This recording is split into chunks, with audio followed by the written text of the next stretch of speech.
Welcome, today I'm with Samsung Galaxy Tab S2 and I'll show you how to turn off Google Assistant on this device. So first you should go to the Google application and here on the right upper corner tap to the settings. Now just go here to the Google Assistant and scroll down to the general options.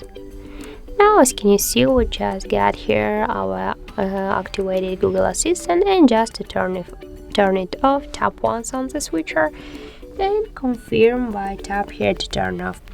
And that's it. That's how it looks. If you find this video helpful, leave like, comment and subscribe our channel.